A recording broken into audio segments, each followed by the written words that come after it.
Boss Rutan, and boxing legend Butterbean. Hey, it's Rick Bassman here, back with Talking Tough. And let's call this episode 3.1. This is the third incarnation of Talking Tough. I did it myself for about a year with some of the most amazing guests I could possibly imagine. People like Emmanuel Jal, who is a well-known author and recording artist, is a child soldier from the Sudan. Good friends of mine like Rusty, whose last name I won't say. If you saw the podcast, you'll remember, who's the one of the world leaders in the world's leading outlaw motorcycle gang and or club. I'm sorry. It goes on and on. I have an amazing guest, the tops of the top in WWE and UFC. Then in the second incarnation, my good friends, mixed martial arts legend Boss Rutan and boxing legend Butterbean joined me as co-hosts. We got to a lot of listeners and viewers. Thank you all for that.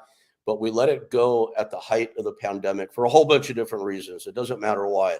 Here I am now, moved to Big Bad Los Angeles from Maui, Hawaii. I know, why would anybody make that move, right? But that's a story for another day. Super excited to get restarted with Talking Tough. It's a whole new era. We're going to have the best and most interesting guests in the world. If you remember the topic or the theme for Talking Tough, it is the world's toughest men and women at their most vulnerable. So what does that mean? These people are very famous in these like action and adventure niches, and we'll get into the war stories, if you will, of their world. The fun, the highs, the lows, the sex, the drugs, and rock and roll, if that's even a theme that we use or a saying we use these days anymore.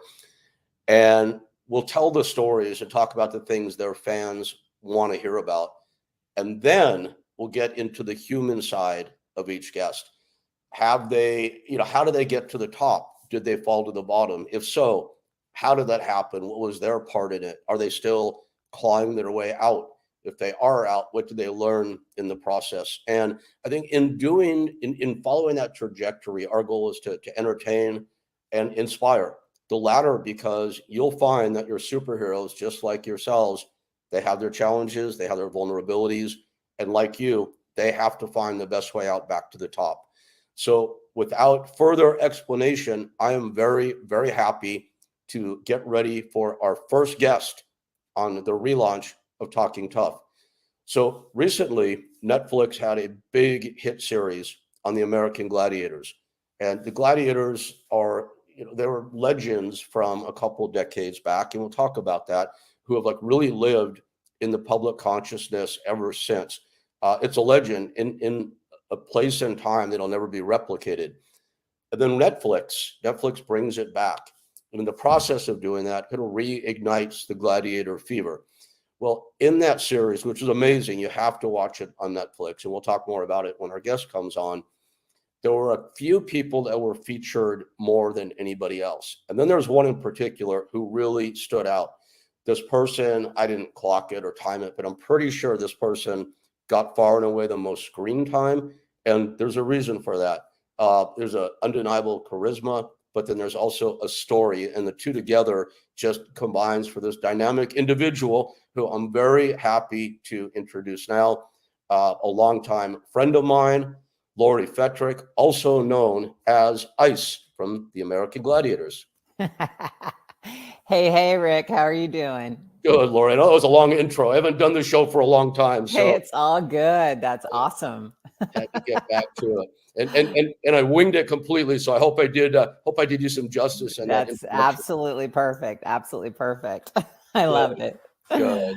Well, it's great. How are you doing? I'm doing good. Hanging out here on a beautiful Sunday afternoon in the valley with my 4 amazingly lovely pit bulls. Life is good.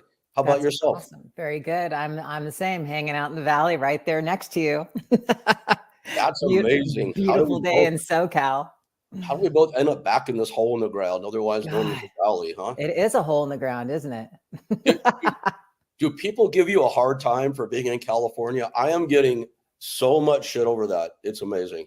Yeah, a lot of people are wondering why I still live here and why I haven't moved out. There's a lot of reasons. For me, my family, my mom is still here. She's like, she's 82. and it's just me and my sister. So I can't necessarily leave right now, you know? So my sister would hold that against me. No, no, We, no, and those are good reasons. And I hear your dog barking in the background, which is yeah, I so apologize for great. that. No, it's so great because at least once every episode, my dogs will like explode because something is going on. They're chasing Yeah. a squirrel, or over in Hawaii, they were chasing a pig, whatever it might be. And, it's always something. Now that's something unusual to say. Not everybody can say that every day. Oh, my dogs were outside chasing pigs. Hold on, let me do this. Hold on. Take them outside and shut the front door, please. There we go. I don't mind. I don't think our listeners mind. There we go. She's taking them out in front right now. Okay. There we go. Okay, got it. Every now and then in one of these shows, my dogs would start barking, and then my guest would have a dog would start barking, or vice versa. Yeah. And then the whole episode, but it's all good. I know. We And then love the doggies, don't and we? we have the little Chihuahua that is okay. There she goes.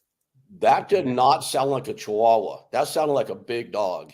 I've got 4, Ah, and one is a Husky mix. He's right. Husky German Shepherd Lab.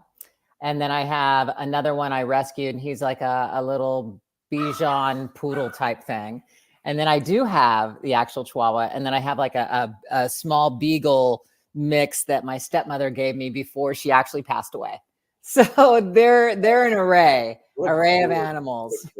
And let me guess, the meanest one is the Bichon. No, he's not. His name is River, and he's like the sweetest little guy. And I think it is because I rescued him. And he knows that he's in a way better environment. It's like, as you've been to my house before. Yeah. And, I have these 4 pit bulls, and they have such this reputation, and my dogs are super sweet. You met them. Yeah, they are. That experience. And most pit bulls are. So I always love when I can find, it's going to sound horrible to say this, but I love when I can find like a Maltese or a Pomeranian that's just going on rampages. Oh, yeah, I know. It's like poetic justice. So that you can go, see, it's not just the pit bulls. It's the Bichon. Yes, it's the little ones, damn it. So Lori, you just recently, I guess so. I don't know. Do you star in documentaries? I guess people can star in documentaries. Do they? I guess so. A little bit. Or maybe we're featured in. There we go. Featured. Industry appropriate word. There we go. The American Gladiators documentary that aired recently on Netflix, would it be accurate to say that you probably had the most screen time out of all the gladiators? It's funny because I looked at it and went, Nitro did. I looked at it and went, okay, Nitro got most of the screen time because he was kind of like the narrator in some of the segments. And I mean, he was an executive producer of the whole thing as well. So, but they'd really try to do a good job by kind of giving equal time. But I do believe, some got a little bit more than others, but I don't know. I didn't see myself in that. Oh my gosh, light. You are being so politically correct right now. Oh my gosh. It's true though. It's very true. I just didn't see it. I may have miscalculated. I would have said you first, Nitro second, but it could be inverted. Regardless, I think there's a reason I have that impression. In my mind, you're like Gladiator Central. You have stayed friends with pretty much the entire cast, and casts, I think, as they changed throughout the years. True. I think you probably know more of the people than just about anybody. A lot of them are my friends for many years as well. But you still, in my mind, always like stand out as like the poster child for the female American gladiator. Thank you. I like that. I'll be the poster child. That's all good. So has this documentary breathed new life into this franchise, or was it just like come and gone sort of thing? It's okay. So I'm how do I say this? Because I've talked with the other gladiators about it. And at the same time, it's like right when the Netflix documentary came out, oh my God, my social media was blowing up and messages. And, we've got all of a sudden this life, bred. And it's just like the American Gladiators came to life again for a moment. And I say for a moment because I'm realizing now in this era of social media that it's like things are so fast that it's kind of like you're relevant for maybe 30 days, maybe a little longer. I don't know. But it's that fast. It's like, bam, all of a sudden it's like American Gladiators. Oh my God, everybody's like wanting this and, wanting that. And all of a sudden it's like 30 days kind of slows down, 60 days kind of even slows down even more. I'm like, wow, that was really fast, Sure. But for me, what I'm doing is I'm trying to ride the wave a little bit more by, obviously my podcast, Chilling with Ice, staying out there. I'm doing now public speaking, keynote speaking. Actually got together with another person and we're writing a children's book. There's a lot of things that, yes, I'm trying to ride this wave and capitalize on just that little tiny spark. Yeah. I mean, and I know things peak and valley, and there was kind of and I realized as soon as I was asking you that question, I kind of put you on the spot because things always go the way you described. But I know that you're a business person also, so I guess I was like Gladiator, who's a very good friend of mine who shall remain nameless here, who had some screen time and was convinced this was going to be the career lift to A-list actor height. And like you got to take this 1 minute and seize on it and start to plan now. Yes. So you can parlay it into things after the peak starts to valley. Absolutely. My advice fell on deaf ears, but I would think in your case, you're doing exactly that. And that's what you're telling us now. You do. You have to look at it as a business, and you have to take little things and build on top of them. And it's like, okay, so I have to stay as relevant as I can in the public eye. And that means pretty much, doing everybody's podcast so that my podcast can get out there. My podcast can stay relevant. Even doing some guest appearances here and there. Even possibly doing another documentary, but it's going to be, I will be the host of it and we will go on and do more things, as far as that. We're going to do something kind of a small little working title, Level Up, to where it's, taking different celebrities and it's not what are they doing now, but it's more of a what's their pivotal moment. So there's all these different things that, yes, it's a business and you have to like build on top of it because I kind of knew that little spark wasn't going to last that long if you don't do something with it. Yes. It's so important to be proactive in this world. Yeah. I think you're such a good example of that. Your podcast you mentioned, I see it behind us. You've mentioned it, Chilling with Ice. And I'm guessing people can download that anywhere they listen to their podcasts. Apple, anywhere. Google, all that fun sort of thing. Exactly. And are you doing, and I'm going to put you on the spot again. See, Go ahead. We don't prepare for these shows, and I hate to set it up and get a flat. All good. Do you do a video version of your podcast? Yes, it's on YouTube, and my YouTube version is Chilling with Ice. The YouTube version actually has really picked up some serious momentum, which I actually enjoy, because not only is my podcast on my YouTube channel Chilling with Ice, but I've got like some of the behind the scene footage that I took, because all that behind the scene footage from the Muscles and Mayhem Netflix documentary, all that was mine. So therefore I own it. So now I'm splicing it all up and I'm putting it out on YouTube so that the little snippets they saw on the Muscle and Mayhem, now they can see the full, let's say, minute or the full 2 minutes, of really what happened in those moments. So that's a lot of fun. So you can see that on your YouTube. Chilling with Ice. I was going to ask you when you started to say you were airing this footage and Johnny hasn't come after you for it, but you said it's your footage. So it's my footage. I own it. He can't do a thing about it. That is I mean, ESPN used some of that footage even in their documentary, and they had to pay me for it. Excellent. So yes, it's mine.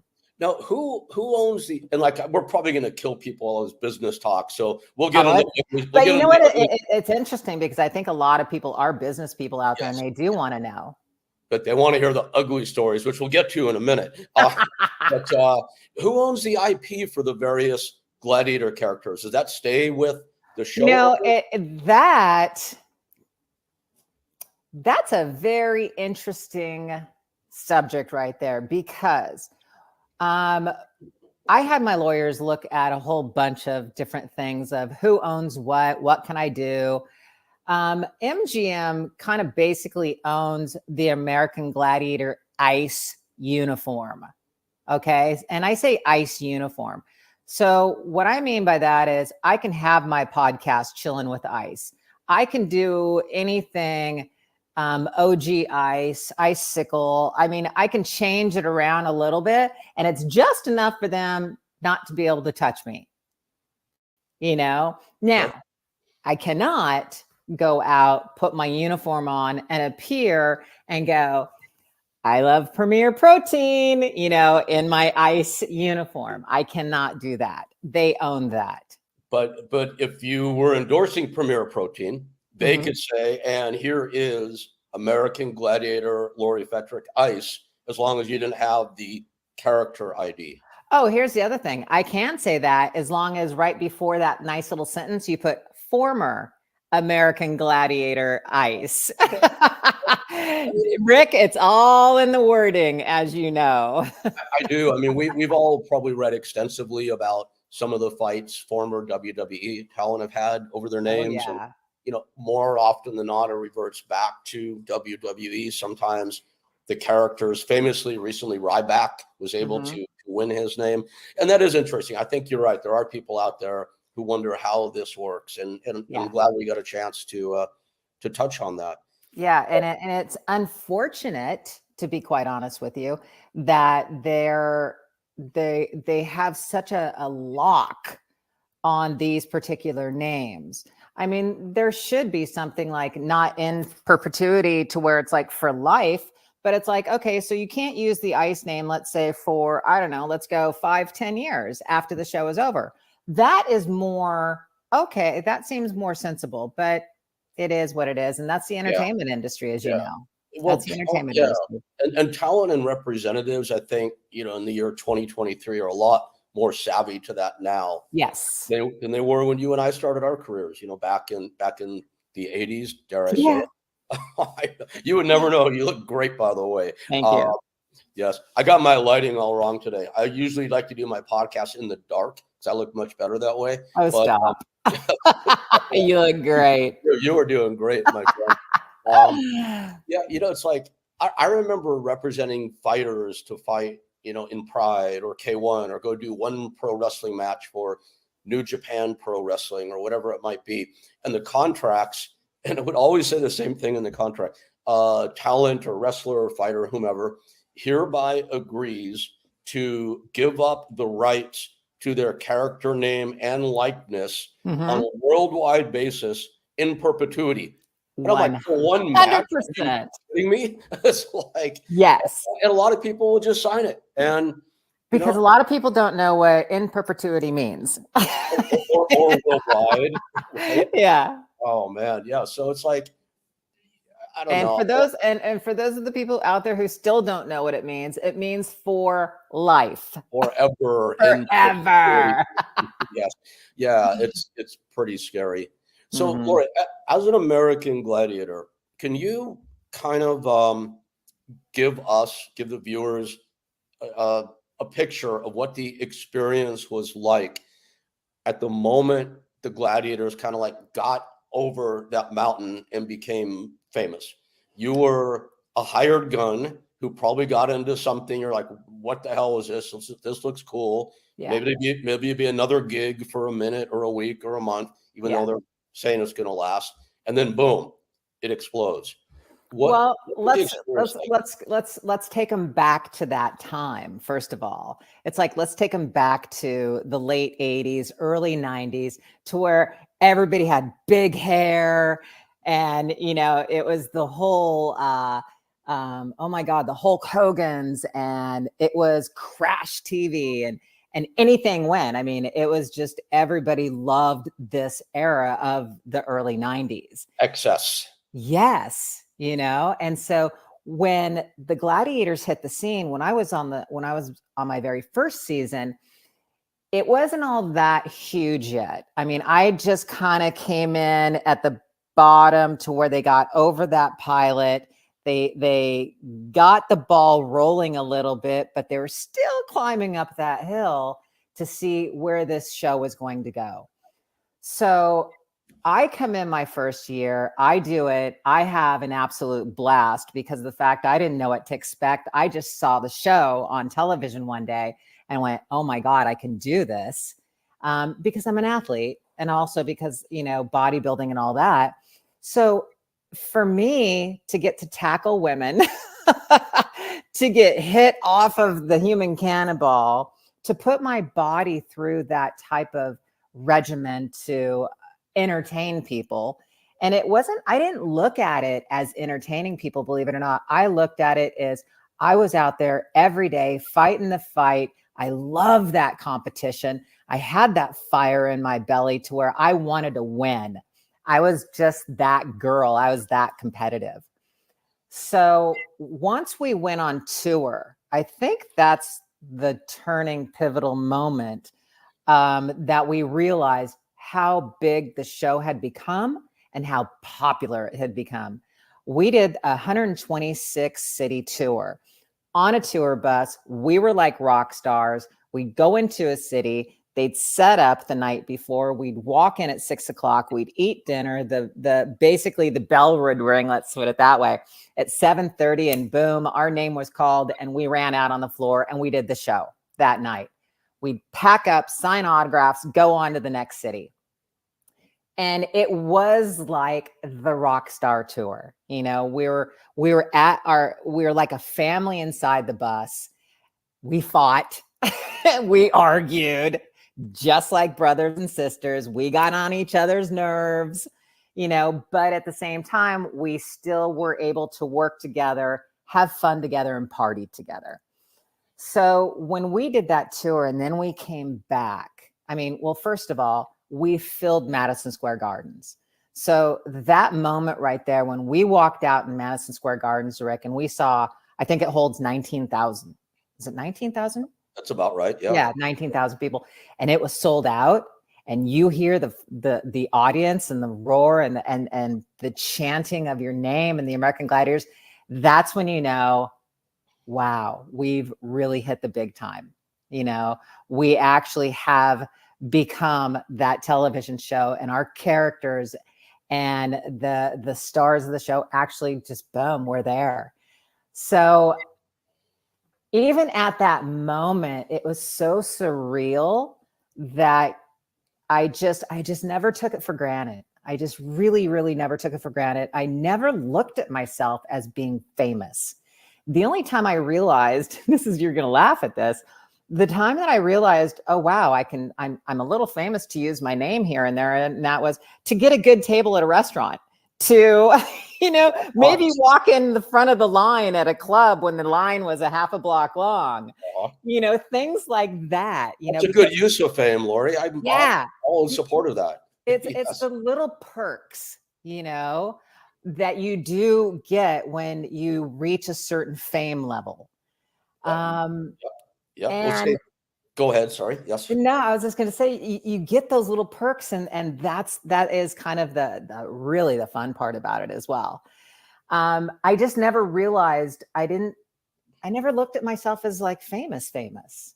You know what I mean? I guess I've always been I felt like I've always been Lori, kind of really grounded. I've always had a good group of friends and family around me to keep me grounded. And my friends would point out all the time and go, you got to tell them, don't they know who you are? And I would laugh. We're going to get a lot more into who Lori Fetrick is here in a few minutes. And I'm really going to put you on the spot. I think that's the only preparation we did. As I warned you, we'll get into it. Let's talk more about ice for a minute. Okay. So you mentioned Hulk Hogan. Now, I've known, as you and I have been friends for years. Hulk and I wouldn't say we're friends. I like him. We've always got a lot. I've known Terry Bollea, public knowledge is his real name. Right. But even his friends call him Hulk because he is what you see on TV. Some of the wrestlers, the persona is a big exaggeration of who they are. Some they aren't. You have always, seen as a very grounded person, as you just explained, but you were ice to people who made ice and Malibu and Gemini and Zap and Dallas and Nitro and on, famous for this period of time. You mentioned rock and roll lifestyle.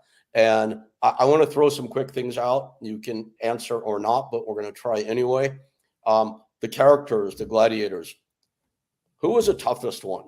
Toughest man, toughest woman? I would say the toughest physically. I think that the toughest man was Laser. Laser. Yep. I think Laser was Nitro was good, but Nitro was good with his attitude to where he would try to intimidate some of the players. Okay. Laser, on the other hand, he was all balls out 100%, just in your face to where Laser, that's Jim Starr, right? Yes, that's Jim Starr. He would just pummel you. Yeah, good dude. Thunder, Billy Smith? No. Yes, Billy Smith. Okay, so Billy was, and I think the reason I go to Laser is because I was with Laser for 9 years. He was on the show for 9 years.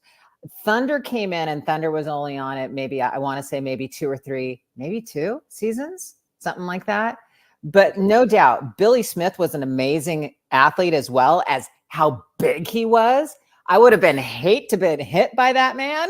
He's a beast. He was a big beast. Yeah. So, WWF had their eye on him for a long time, but couldn't pry him away from the Gladiators during that period. I remember that. Yeah, that's and I wonder how Billy would have fared, as far as WWF was concerned, just because of the fact that he was so big. And I mean, he was like breaking fingers and on the tour that is just like, his bones were like almost brittle. Well, that's not very tough.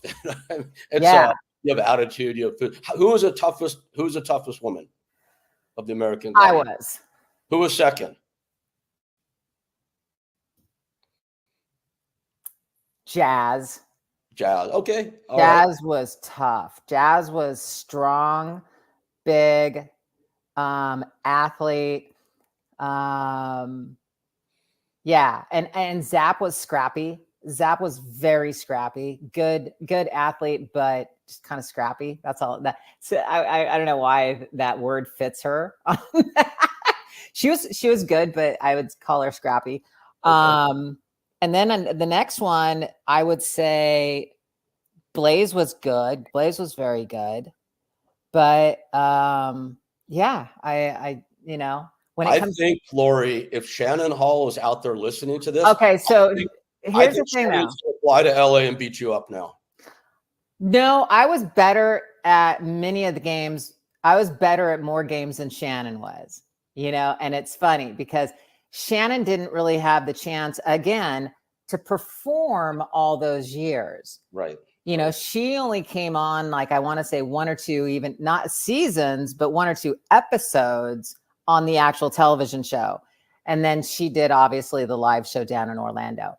Shannon's good. Shannon's a fighter. There's no doubt. But when it came to like tackling, when it came to even like whiplash, I know I could beat her ass and all those.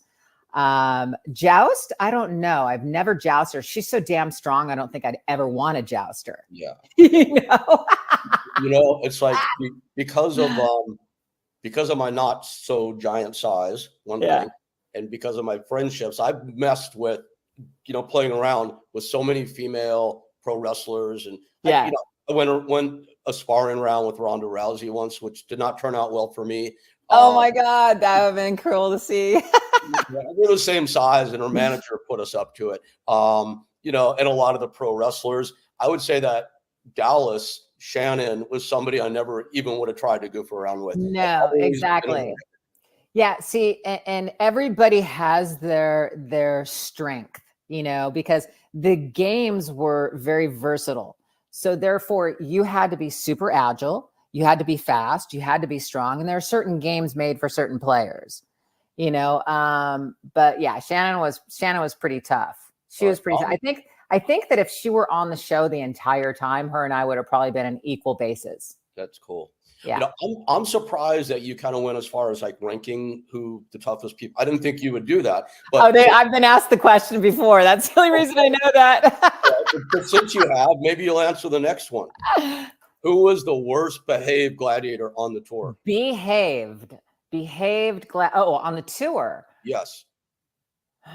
You know, I can't really say there was one. Oh, come on. I really can't say, because we were all very equal across the board when it came to that tour. You know what I mean? I mean, we all had the same complaints, the same gripes, the same bitches, the same gratitude for being there.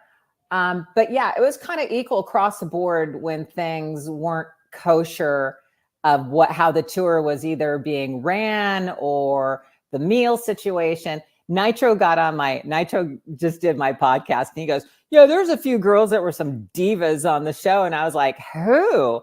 You know, so I mean, maybe there were some girls that were divas on the tour, kind of like, you know, I want a better hotel room. Or I didn't think he exaggerated, to be quite honest with you, because we were so exhausted getting off that bus. We didn't give a shit what hotel room we were in, as long as our head hit the pillow, you know? I get that. So, but yeah, I wouldn't say, I can't really pinpoint anyone that had a shitty attitude, because if they did, they wouldn't have lasted. We would have probably kicked him off the tour pretty fast. As you should, because you can't have that like bad apple spoiling the No, exactly. We were too close in quarters. But here's what I have a shitty attitude. I didn't explain myself well. Okay. Thank you for that. It's good to know. So I'll refer back to pro wrestling a lot, because in my mind, I oftentimes saw WWF at the time, now it's WWE, of course, and the American Gladiators as being kind of like cousins in a way. We fought that. We fought that constantly, Rick. Yeah, so you're adopting like a larger than life persona and amplifying it for public and entertainment consumption. WWE, WWF, a lot of the guys have written books. Some have been very successful. There's been a lot of documentaries made. Sex and drugs were a big part of the WWF and WWE talents' lives. They've talked about it. I've never seen the Gladiators talk about it. Is there a pact amongst you that you guys just... No, actually, I mean, we actually do talk about it. We do talk about it. I definitely talk about it, you know, as much as I can to pull it out of the Gladiators, right, you know, on my podcast. There's no secret when we were on tour, because it showed on the documentary, that Laser and Zap had a quick little affair, you know. Nitro and myself, we had fun with just, you know, basically hooking up with people in different cities. You know? Cool, as you should have. I mean, but Rick, think about this. Okay, let's just go again. Put yourself back in that position for a minute. It's like early 90s. Your body is rocking. You're young. Your sex drive is at its height. You're famous. You're out on the road. You're meeting people, and it's true, they're just kind of throwing themselves like, here you go. Yep. You know, and so it's like, if it was there, and most of the time people took advantage of it. Of course. So yes, there was a lot of sex going on as far as the tour, not necessarily amongst each other, but on the outskirts of it. Right. When it came to drugs, it's interesting enough that not a lot of gladiators were into recreational drugs. It was more just drinking. In the early 90s, it was so fashionable then. Wow. Yeah. Okay. I mean, it's interesting because we weren't, I mean, if there was any kind of drugs involved, like any kind of, you know, cocaine or anything like that, that was more like parties, like actual individual small parties. Right. But it wasn't something that was taken on the tour. That's good. All right. We were just everybody. That's why you see everybody drinking, you know. Everybody was partying and drinking, but a lot of, I mean, I wasn't smoking weed back then, so that wasn't, that wasn't part of it. Yeah, it's really strange. You're right. I mean, that's when the height of the drug scene was there, but it wasn't on the tour, which I'm That's kind of glad it wasn't.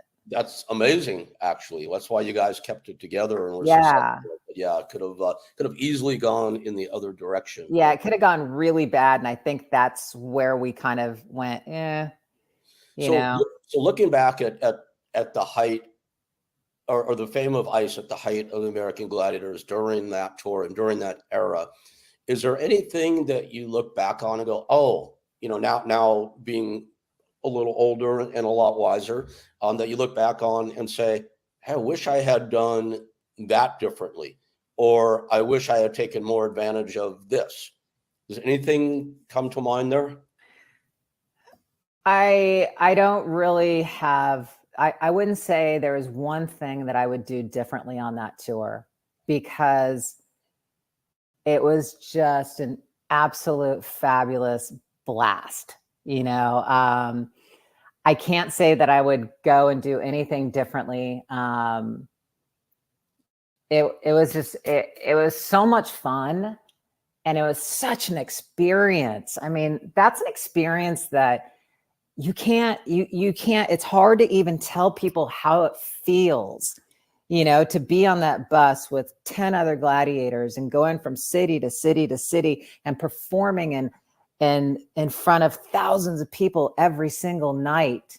It is such a rush and it's such a high that the only thing, okay, so, now that I'm talking about this, the only thing that I wish I had known is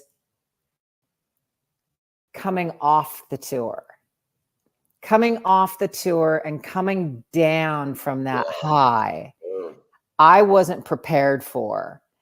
And it is, I mean, this is something that I actually have been writing about a little bit.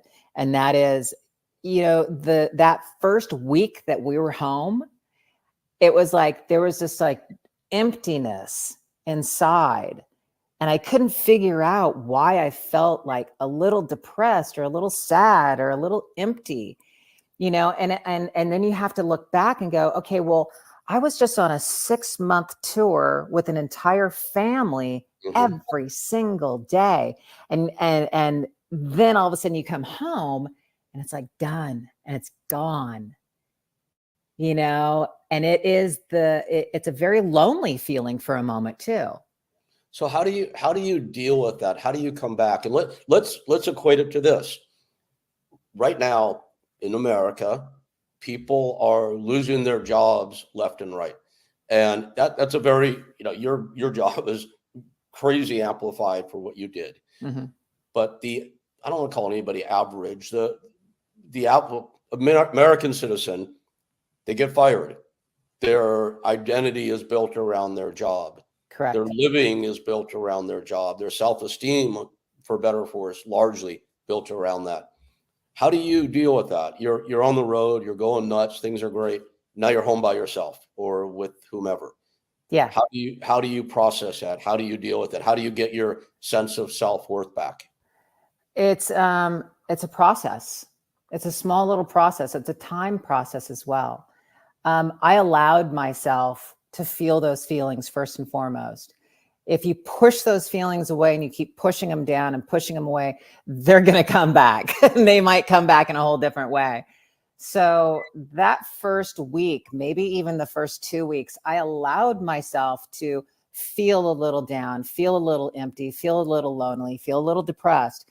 And I had to process these feelings, and I had to understand why I'm feeling this way. And then after I gave myself a time limit, just to be quite honest with you. It wasn't like, okay, well, I'll come out of this one day. It was like, no, I'm going to give myself, I don't know if it was a week or 2 weeks, but I gave myself a time limit. And I was like, you can have a small little pity party if you want. You can feel depressed, whatever you want to do, but it's only going to last you get 1 week to do this. And then after that 1 week, okay, now it's time to pick back up again. I mean, hate to say this, and I don't even know where did this term come from when they say old school of, reach down and pull your bootstraps up. Remember that old saying? you know, but literally it's like, it's going inside yourself and realizing who you are. You're not just ice. You're not just a performer. You're a woman. You're a strong, powerful individual that, has a loving home and animals and girlfriends and, girlfriend, that I had to really kind of dive deep into who Lori is. Who am I really? I'm not just a performer. I'm not just ice. I was for that amount of time, but there is a lot of self, kind of, I had to really kind of dive deep into who I really was. And I think after that week or that 2 weeks that I allowed myself to do that, I started getting busy again. I really did. I started writing down what I wanted to do, where I was going to go in my life. I had a game plan, and I started working on that game plan every single day, working towards what I wanted to do. So it wasn't like all of a sudden I created this game plan in one day. It was like I kept my mind occupied and I kept it busy. I shifted my focus. I shifted my focus from being lonely and depressed and, empty to, okay, now we're shifting it this way again. Now we're going to go into, now this is what you can do. You've built yourself to a certain point and who you are in your career. Now let's take that and build on it, kind of build on that. So it was a process, really coming off that tour. And then the other thing, Rick, is after we came off that tour, not only did I go through this and I started getting myself going again, and this is where my goals are going, and this is what I want to do, and shifting my focus. Then all of a sudden Nitro came along and went, hey, we're going to hold out for more money. What do you think? And I was like, okay, let's do it. All and right. Boom, I lost my job completely after that. All right. And that was all within the same year. All right. So you had, prior to the holdout and losing your job, you've been rebuilding yourself, getting yourself stronger. Then that comes. Right? Now it's gone completely. Yeah. So what next? What happens next? I just cried. You cried. You went on a rampage. You shot heroin. You lived in an alley. No, I can't say that. Interesting. What happened? It was a pretty devastating moment because I realized that, I had built this persona of ice and they kind of got intertwined. Ice and Lori got intertwined big time. And so once I lost that American Gladiator job, and I thought it was forever. I really did, because there was no talks of coming back or anything like that. I had to really dig deep, of what my next move was going to be, what my next job, how was I going to make money? Because if you think about it, for almost, at that point in time, it was a good 6 years. Was it 6 years, 5 years, 5 years? Let's say 5 years even, or maybe 4. Let's go back because it wasn't that long. Let's say the first 4 years. That's all I did. Was gladiators, personal appearances, meet and greets, you name it. That's how I made my living. So now it's like, boom, let's rip all that away from you. Now what are you going to do, Lori? I was tested.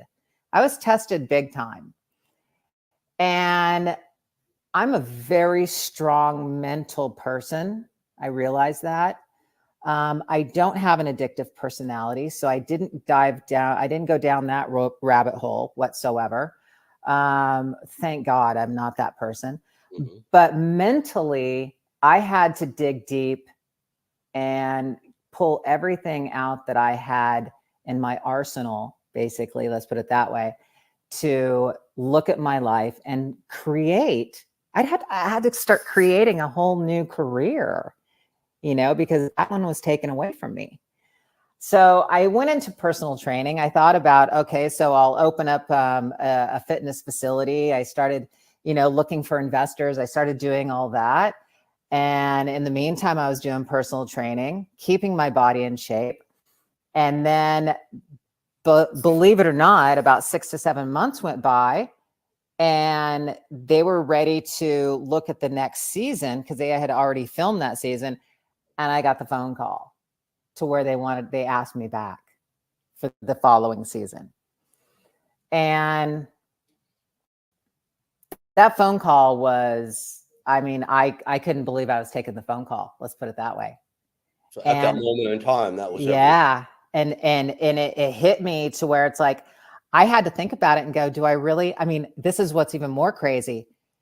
Do I want to put myself in that position again? I was almost afraid. That's a great presence of mind. All right. Yeah. I was almost afraid because I'd already, by this time, pulled myself out of that hole. And I was building back to a relationship, a dependent relationship. Yeah, I pulled myself out of that hole. I was coming back to Lori. I was getting all my shit together. I was starting to build my life at that point in time, and boom, they came back again. So and you did go back. I did go back. I went back. Yes, I did. Was it different? It was different. It was different when I went back, and I went back and it was different because of the fact that first and foremost, I realized not to take anything for granted. I realized that I was very grateful for what I had. I really lived in the moment, at that point in time. And, just going back to the show, I played with it more. I had more fun with it. I guess I just didn't take it as seriously as I did the first 4 years, because I was so afraid. I didn't want to slip back into that, who am I kind of thing. Lori is ice, ice is Lori. It's kind of like I had to really kind of separate the two. Experience really brings perspective, doesn't it? Yeah, it sure does. Look at you doing the gratitude practice before that was like a fashionable thing. So good right? You're way ahead of your time there. Actually, what's so funny is I think at that point in time, it had just started to get the ball rolling, because I remember the book, The Secret, came out. Celestine's Prophecy came out, and all these different books, started coming out that I remember that because I was reading them on the plane when I was traveling to do different personal appearances. So I remember that's when they were out. So you're a student of that world then? Yes, I am definitely a student of that world of gratitude, of manifestation, seeing it and producing it in your mind, that you can manifest your entire life. I totally believe that. And it's like, one thing I wanted to ask you about, and I think I have the answer already. It's like such a blunt question. What would you call your rock bottom in life if you had one? And I'm guessing that you're as strong as you are, or you've become so strong through your life that you probably never had that great plunge to the bottom, which is amazing. I love when you come across the individual who hasn't laid in the alley shooting heroin and filth and trash. That's a little extreme, obviously. Yeah. But I think you've said something that I think is such great advice to anybody who's going through anything. And most people haven't had the career you have. They haven't come off of a big tour, and given themselves a week to get themselves back together. People are crash and burn big time. And I always wonder, people that are strong, such as yourself, that maybe not had that experience on the bottom, what would you take from your experience that could help somebody today that in their mind has nothing going in life, nothing positive? There's always something positive to look at. Thank you. Good answer. There's always something that you can find. You can find a person, you can walk across the street, you can walk in a crowd, and you're going to find a person that's going to smile at you. Yes. Yep. You're going to find a person that's going to say hello to you. You're going to find a person that actually accepts you for who you are.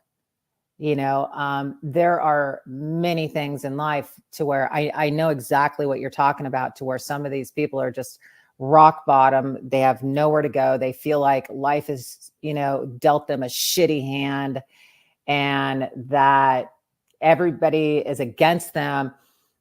And I've run across many people like that. Mhm. And it's like, if you can just sit down with them and literally reach across and hold their hand for just a moment and go, life isn't that terrible.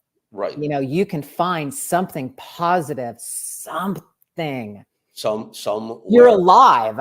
There's a positivity. You're 6 feet above ground. You're alive today. It's a step You're in the right direction. exactly, you know, but you know, when you were saying that I hadn't hit that rock bottom, I mean, it's kind of like everybody has their particular rock bottom. Right. Everybody has their level of rock bottom. Yes, I absolutely. hit that rock. I mean, I did when I got fired and I got that phone call. I mean, I got anxiety. I got dizzy. I remember it distinctively. Um, I was just like literally like completely devastated. And it was almost like a dream, you know, like this isn't really happening right now. There's just no way I'm going to wake up from this and everything's going to be fine. Yeah, I just because I didn't go down the rabbit hole of the drugs. That was my rock bottom. I mean, I was absolutely beyond depressed, devastated. I mean, come on, we all have those thoughts, Rick, especially women who go through their little cycles in life. And it's so funny, the guys don't know this, but it's like when you hit a certain level of your cycle, sometimes we'll be driving along as girls going, you know, I could just drive right off of this bridge. You know?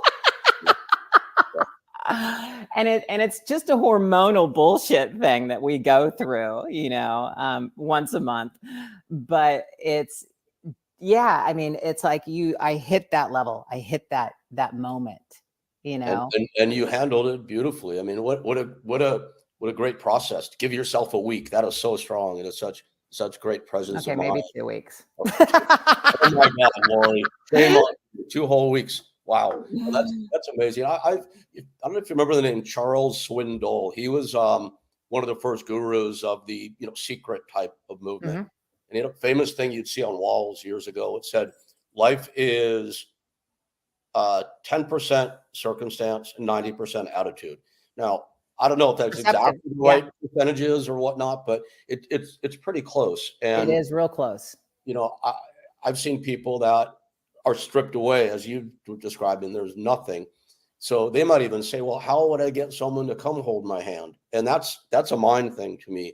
The first thing I always advocate is change your mind.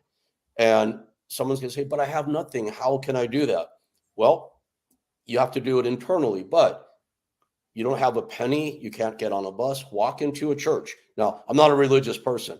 So walk into a temple, walk into an ashram, walk into an AA meeting, even if you're Yeah, not taking drugs or drinking alcohol. yeah. Um, every little smile you get, every handhold you get, Mhm. they are available everywhere. Anybody Mhm. can go to a library and read The Secret. You don't Mhm. need money to do that. Um, I always say, you say take responsibility for yourself, and that just heaps it on someone who's all the way that far down because it's Mhm. hard to make even the first move. But I always say make a move, any move, whatever it Well, might be. and you're right. It's change your mind, change your life. And I think though, Rick, is we're talking also maybe two different types of people possibly. There are people that go down that rabbit hole and then they hit the drug scene. Once they hit that drug scene, that's hard because now they're dealing with their addictions. They're Mhm. going to have to get off that whatever they're addicted to first and foremost. Mental. Some people have mental problems to where they have an imbalance in their life. And so when you say change your mind, change your life, they can't comprehend that because Right. they have that mental imbalance. And that is, you can also get help for that. So those two types of people, to where you have an addiction and you have your mental imbalance, those kind of people are very, very hard to actually, you can't just say change your mind, change your life. You've got to change other things big time. So a lot of the homeless situations here in LA that you and I both see all the time, those people that have hit rock bottom, they're on a whole nother level. Well, it's usually mental illness and drugs. Exactly. And then when you put those two together, forget it. I mean, you can't talk common sense into those and pull them out. You're 100% right. And I don't know about you, but I wouldn't really be qualified to give expert advice on that. Me neither whatsoever. I've been peripherally around it for years. But so for those who blessedly are not suffering from either one of those afflictions. Right. You have friends out there that are watching you talk right now, and they're having a hard time. You've got 1 minute. I'm putting you on the spot now, big time. You have 1 minute of their attention, whoever they might be. Get them going. What are you going to tell them? Tell me their situation, Rick. Give me something to work off of here. Here's what happened. Here's what happened. Okay. They have a roof over. This is all imaginary and hypothetical. Okay. But they have a roof over their head. They might not have a lot in savings, but they're okay for a minute. And they lost their job, they lost their significant other, and their dog died. My God, Rick, really? You asked. Yep. They're not taking drugs. They're not mentally ill. But okay. They lost their dog, their job. Damn, that's extreme. Can't we just go, they lost their job? It's like things. People say things come in threes, and like at my bottoms, and that's not what this show is not about going into mine, but at my several rock bottoms, which are pretty horrific circumstantially, I used to say, I wish things came only in threes. Oh my God. It's like 23 is more like it. Yes. Right. So you're now I know. And I was around you when you had your back surgeries and you couldn't move and you could barely walk. And I remember that was pretty debilitating. Oh my God. I remember watching you go through that. Then addiction, then depression, then homelessness, then isolation, all at the same time. Yeah. So that's great. And the mental illness part's debatable. I don't think so. But, I'm living inside my own head, so who can say? Well, again, I don't even know. I'm not even qualified to even go there. I mean, in threes, it's like, okay, if somebody were to lose their job and they were just feeling down and depressed, and maybe I don't know. Are you really gonna? I mean, I know what it's like, and you know what it's like to lose an animal. I'm just devastated. It's like a person in your home, that you've had in your home for, let's say, even if it's 2 years, up to 15 years. Wilson heard you talking about him. Exactly. Hi, Lori Wilson. Oh my God, look at that tongue. Yes, this is Wilson practicing his vicious pit bull look right here. Oh, now does he have any front teeth? Why does his tongue hang out? Usually it's because he's dorky. He has beautiful, big, glistening white canines. Wow. Usually it's the dogs that have lost their teeth. Their tongue hangs out. He has perfect dental health. Thank you. He is so cute. But even, some people that lose their animals, I mean, that is so devastating. But all again, I mean, it's a mind shift. You got to shift your focus. I mean, again, it's like, you're going to feel depressed. You're going to feel down. You're going to feel like you just want to just leave the earth. That's it. I'm done. I can't do this any longer. There's always, always, always something to live for. There's always something that you can find in the world and something that you could be grateful for. And yeah, my God, all three of those things together, you're going to just feel like done. I would just feel like done. But if I were to put myself in that position, again, you just got to allow yourself to feel the pain, feel the pity party for a while. You got to feel those emotions. You can't shove them down. But when you feel them, you have to also think very rationally, and that's where the mind over matter comes in. That's where the powerfulness comes in. That's where I do have something to live for. I do have something to offer this world. I am grateful for this. I'm grateful for the sun to shine. I'm grateful to be above ground. Shift your focus. What can I do now? What can I do now? There, yes, I lost my job. I lost my identity. But what am I good at? Let's start writing things down now. Let's start writing a journal. What am I good at? What am I grateful for? Have a grateful, book is what I always say. Write down everything that you've had. Maybe at that point in time, this moment in time, you're not grateful for shit because you've lost it all. But I can guarantee you before that time, you were grateful for quite a few things. Absolutely. Absolutely. So that's where you have to go. I mean, for me anyway, that's where I have to go is what have I done in my life? What am I grateful for? And then it's like, all right, now let's start shifting focus. And Rick, it is such a mind game. You know this. It's such a mind game. Very hard. You might have, when you say, okay, I'm going to change my mind, you might have a bright moment or two, and then it's going to get dark again. 100%. And you have to remember when that happens that you did achieve or obtain that moment. Yes. And, I used to, for the longest time, Lori, I said I was taking, one step forward, 3 steps, or 1 step forward, 7 steps back, whatever, right? And then as I'm thinking about someone listening to your advice right now, and without having had this conversation with you previously, I felt like I took that advice because I almost calibrated going from 1 forward, 7 back to 1 6, 1 5, 1 4. Exactly. And then I remember one day I'm like, oh my God, life is like 2 forward, 1 back now. That's pretty good. Yes. Yes. And if you do this process every single day and you just do a small little amount every single day, you build upon that momentum. And like you said, next thing you know, maybe a month, maybe 2 months, maybe 3 months down the road, you're going to find yourself in a new position. Yep. But you're right. You are going to slip back and forth. You're constantly going to slip back. Today, I slip back and forth. Today, I'm still that way. Sure. Today, with all these things going on in my life, don't think that there's a moment in my mind that goes, none of this shit's going to happen. Well, you're not perfect. You're not perfect. Oh no. I mean, right. I mean, I wake up sometimes at 5:30 in the morning in a small little panic. I panic about money. I panic about my job, my career. But I also have some really wonderful people around me right now going, do not panic about money. It will come. Keep your mindset. Keep looking forward. I have this, I want to say, support group around me, which is super, super important, is to have like-minded people around you as well. Yes. Indeed. Even if it's just that one. If someone doesn't have anybody right now, where can they find somebody? Ooh. Support group.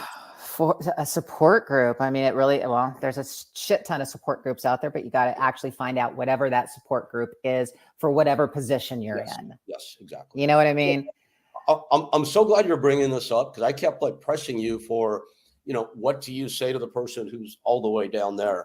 And I think you right now are giving, and I don't think you even had the intention of doing this, maybe you did, of giving great advice to the masses of people whose lives seem to be going okay for the most part, but who have this anxiety or whatever it might be every single day. And there are people who have that for sure. I do get that. I mean, I still get it myself, and when I feel those feelings, it's just keep working on top of what's going on. I work on top of fear. I'll work on top of anxiety. I'll work on top of being afraid of something. Meaning what that means is I notice that it's there, but I keep moving forward and work on top of that. I was taught a long time ago. Sometimes it's like if I remember saying something to one of my friends, I was like, oh my God, I'm so nervous about this.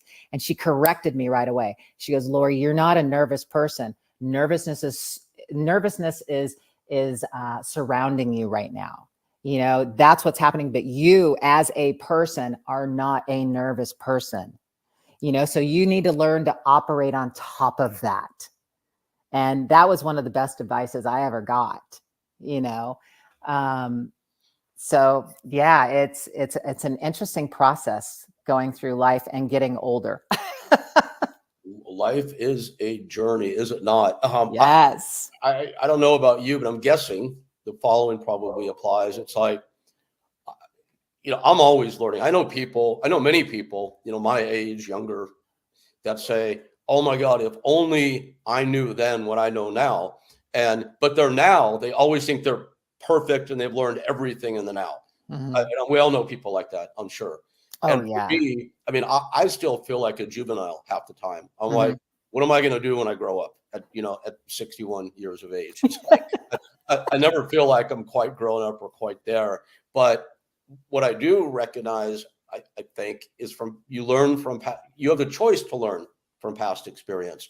Yes. Because now when, something catastrophic happens, our definition of catastrophic differs from one person to another. I almost immediately, without pause, go, okay, this is happening it's another cliche. This thing is happening for a reason. Yeah. I'll understand what it is. Maybe not right now, but I will. And I'll find out that it maybe wasn't such a bad thing and maybe even a good thing. Mhm. And that, like, you talked about people not being able to add to a gratitude journal because they can't think of anything. Mhm. And my wife and I, when we were married, kept gratitude journals, and we did it together every morning. It was a really cool thing to do as a married couple. Years later, after my divorce and after a failed relationship, when I found myself living in a motel with my two dogs, I remember with my gratitude journal, I took it out, and I was like so wallowing in self pity for longer than a week or 2 weeks. I remember one That's day. okay. And that's okay too. I mean, people give them the main thing is I always say give yourself a timeline. Yeah, no, that's great. 'Cause I Yeah. did not even think about that. Exactly. Most people don't. I remember writing, I am grateful for Ramon and Marley. And those are my two dogs I had at that time. Mhm. And then and that's all I could come up with. That's like what a pathetic state of mind I put myself in or allowed myself to be in. So I take responsibility for that now rather than the world doing it to me. Because I could have, as you've espoused so many times during this hour, I could have changed my mind, and I didn't.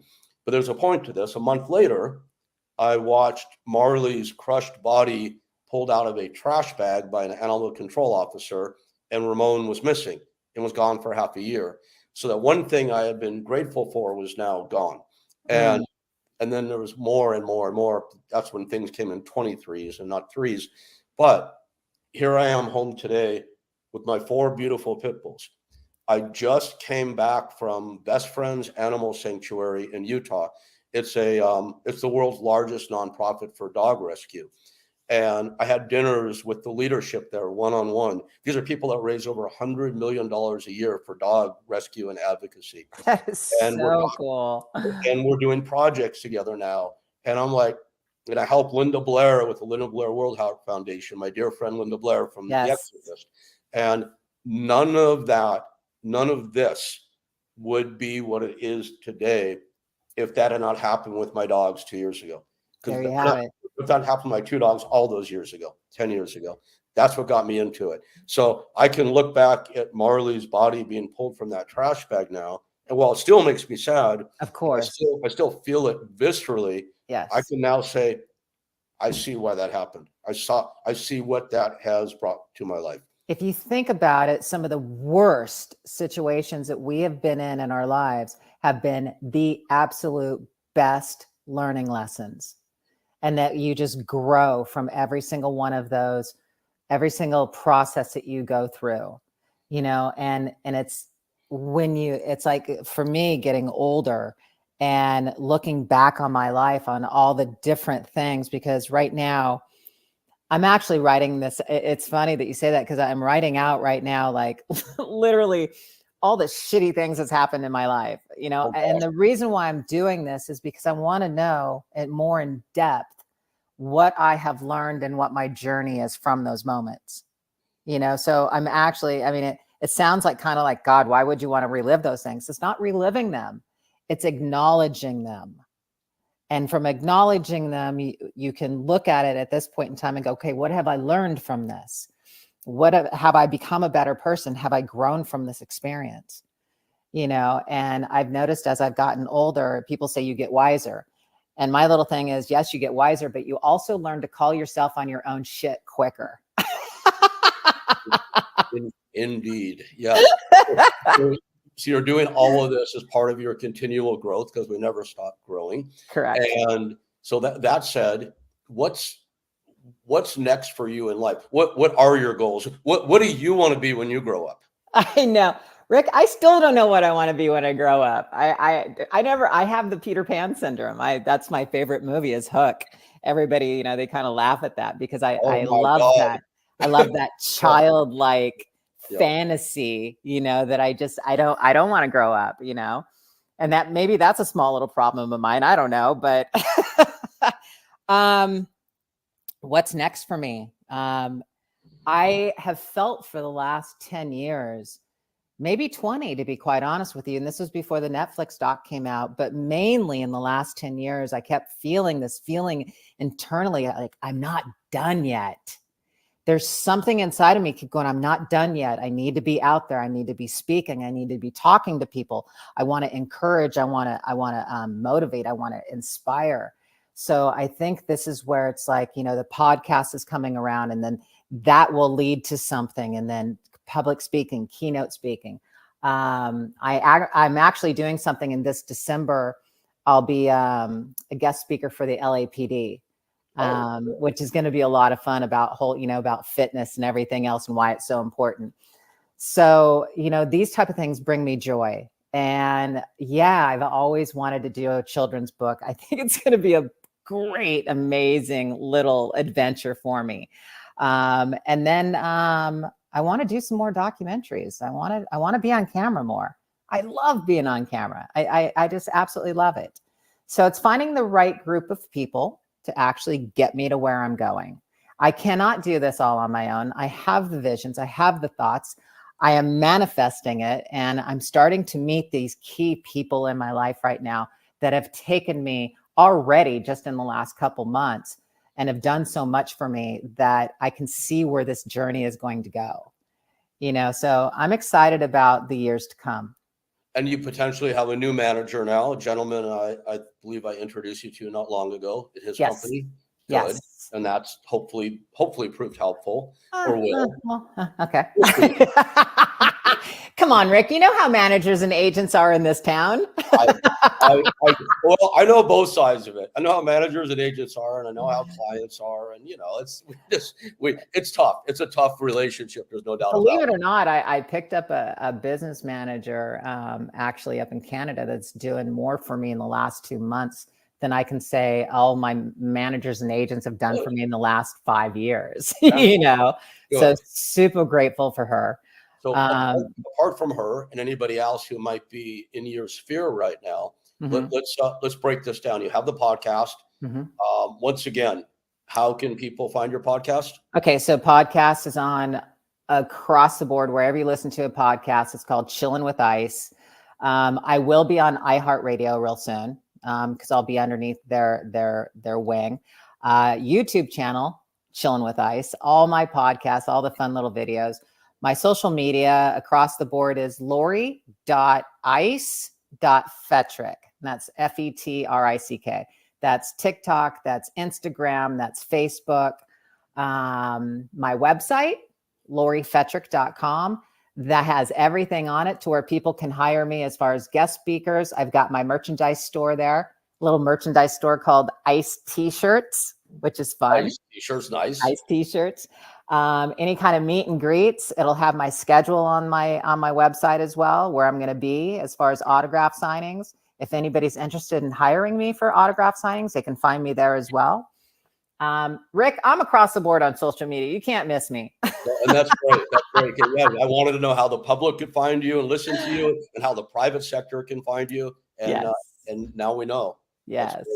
Well, Lori, it's so great to. Damn, Rick, I've never been asked these questions before. That's pretty awesome. It was a really nice change in podcasting. Let me give you that. That was awesome. Glad to hear. That was awesome. It was fun. And I think it went so well that you have my address, so just send me your therapy bill here, and I'll pay it. I know, right? I feel like I've been through therapy today. It's fantastic. Yes, damn, you even brought like a small tear to my eye for that second. Yeah, you did good. Thank you. Likewise, what I meant is I'm paying you for the therapy is what I meant. I feel like I've had a good therapy session today from you. Amazing Good. stuff. Thank you. Well, we've got to get together for dinner again. I want to Yes, come and see all your puppies, please. and let's do it again. I would love that. I will be reaching out to you on that. You got Absolutely. it. You got Thank it. you so much. Great to see you. And ladies and gentlemen, Lori Ice Fetrick. Thanks so